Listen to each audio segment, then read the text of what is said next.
এখানে তো এখানে কি পানি উঠছে? ঘরে পানি উঠছে?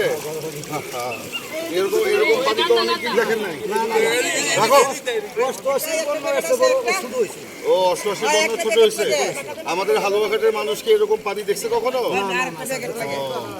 যাই হোক, আমরা তো এখন আচ্ছা আমরা তো সরকারে নাই, তাই না? বিরোধী দলে আছে বিএনপি। আমাদের নেতা তারেক রহমান তিনি বলছেন যে দুর্যোগ দুর্বিপাকে বিএনপি জনগণের পাশে, ঠিক আছে? সেই কারণে আজকে আমরা ওনার নির্দেশে আমরা আপনাদের পাশে এসে দাঁড়িয়েছি। আমাদের যতটুকু সামর্থ্য আছে আমরা কিন্তু সরকারের দিকে তাকায় থাকি না, নিজেরাই আমরা জনগণকে সহযোগিতা করছি।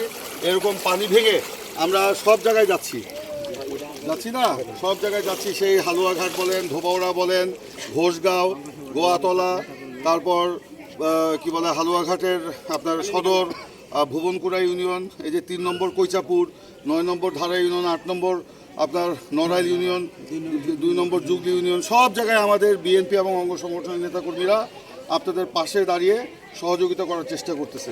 যেদিন পানি আসলো এই সমস্ত নেতাকর্মীরা কিন্তু আপনাদেরকে উদ্ধার করে আশ্রয় কেন্দ্রে নিয়ে গেছে, রাতে খাবার পৌঁছায় দিছে। আমি সমস্ত মানুষকে খাবার রাতে পৌঁছায় দিছি। পরের দিনও আমি নিজেই নামলাম, সকলের পাশে দাঁড়ানোর চেষ্টা করতেছি। এখন যেহেতু আমরা সরকারে নাই, আমাদের সমর্থ খুব কম, তারপরে আমরা যা পাচ্ছি তারেক রহমানের নির্দেশে আপনাদেরকে আমরা সহযোগিতা করার চেষ্টা করতেছি।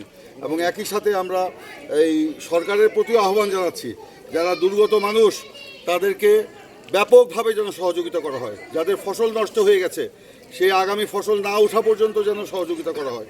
যাদের এই মাছের খামার থেকে মাছ চলে গেছে, ফিশারিজ ভেসে গেছে, তাদেরকে যেন শর্তহীনভাবে এবং সুদবিহীন ঋণ দেওয়া হয় এই নতুন করে আপনার মাছের চাষ করার জন্য।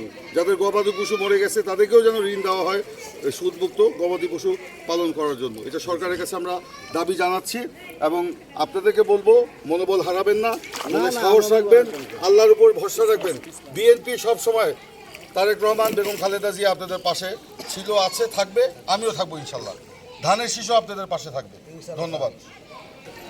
আমরা সরকার ক্ষমতা না থাকলেও আমরা এখন শান্তিতে আছি। কিরকম আমরা আগে গড়ে থাকতেছি না, 2 দিন পরে পরে আয়া উমি মারছি, এই দৌড়ে দল জায়গা বন্ধ পায়, ঝাড় জঙ্গল লোকে পড়ে রয়েছি। আমরা বিএমপি করিয়া ঠেকছিলাম, ঠিক আছে। এখন ইনশাল্লাহ লুটপাট হবে না, দুর্নীতি হবে না, শান্তিতে থাকতে পারবেন ইনশাল্লাহ। আগামী নির্বাচনে পরে জনগণের সরকার তারেক রহমানের নেতৃত্বে যখন কায়েম হবে, তখন আমরা এই হালুয়াঘাট ধোবাউড়ায় আমাদের যে স্বপ্ন, একটা আলোকিত হালুয়াঘাট গড়ে তোলা, আলোকিত ধোবাউড়া গড়ে তোলা, সেটা ইনশাল্লাহ করবো। আমার মেয়েগুলো স্যার বিএমপি আলাপ হয়ে দেখে আমার উমি দিচ্ছে, তোমার মামলা হইতে 50টা মামলা, আমি জেল কাটবাম, আলাপ চলবে, কোনো মানুষ হয়তো আমি আইবো বানো। ঠিক আছে।